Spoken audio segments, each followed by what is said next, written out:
What's going on, guys? It's your boy Jen back again for another Alchemy Stars video. And for today, let me ask you this question, guys. Is Alchemy Stars a good game?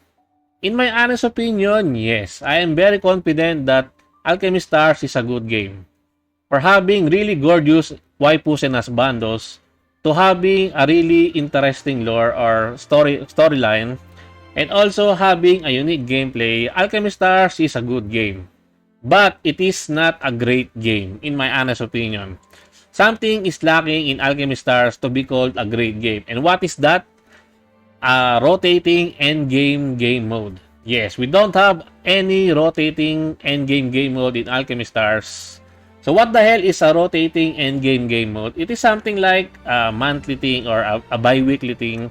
Take for example the Spiral Abyss in the Genshin Impact, the Exception Protocol in Neural Cloud, RTA in Epic 7, you name it.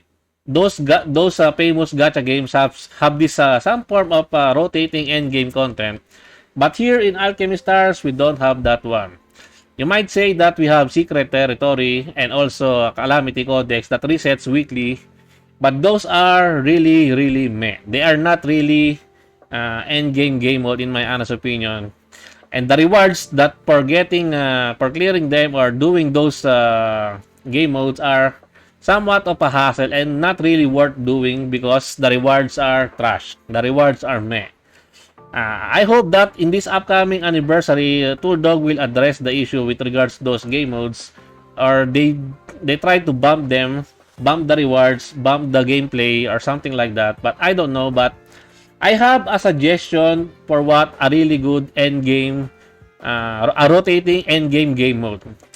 Some of you may argue that the game just recently added new floors into the spar stages, and that is considered an endgame content. But to me, that is only a one-time thing endgame content. Once you clear those one, there's nothing more to do.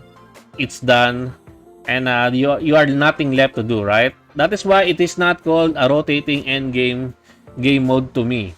That is how I see it. To me, that is just a one-time thing. The Elysium, the Spire, the Into the Abyss, those are just a one-time thing and game content. But what I'm looking for is a rotating endgame game mode.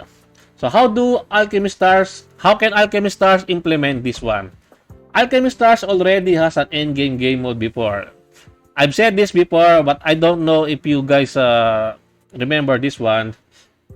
I said that Alchemy Stars peak is during the Ocean Sovereign event where they added the gameplay of Endgame. It's literally called Endgame because that is the event called Endgame. This Endgame is somewhat similar to Arknight's contingency contract where you will pick some risk and you will get points regarding on the risk that you take. That is a really good gameplay, and I don't know why Dog has not been implementing that one. We've only gotten 3 endgame game modes so far in the span of 2 years, and I really want that game mode to be a monthly thing. So by being a monthly thing, there is also a reason for you to try to get the high score because I want it to be a ranking event. Yes, it's time for Dog to implement some form of indirect PvP into the game like a ranking event so that the whales, the dolphins, the spenders have more reason to spend into the game because right now there are no really incentive for you to summon for new characters because you have nothing to use them, right? You don't have any game modes to use them because especially if you are a day one player, you're probably fully stuck with your account, right? Even if you are F2P, you're probably stuck with a lot of characters and you don't have any use for a lot of them. But having a rotating endgame game mode in the game might make things a bit spicy. But I know a lot of players will complain with regards to this suggestion because a lot of the players in Alchemy Stars are pretty casual. Yes. They will say that I don't want it to be a job or something like that. I just want my game to be really hassle-free or something like that. Like, come on, man. That is why the game is dying. The game is so casual that no one is spending in the game. No, that is why the profit is declining, right? So by having that one, there is also a reason for players to aim for max score, max point, because in the last two endgame game modes, Turdog play it safe that every player will be getting the highest rewards easily without even trying the endgame game mode, which is trash.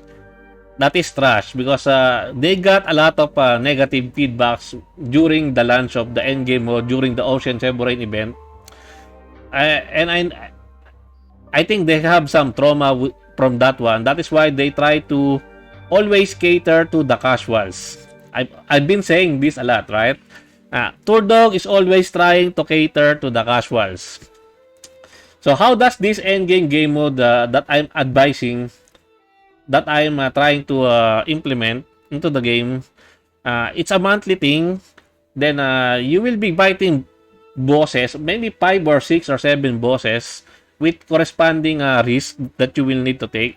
So the boss will also rotate every month.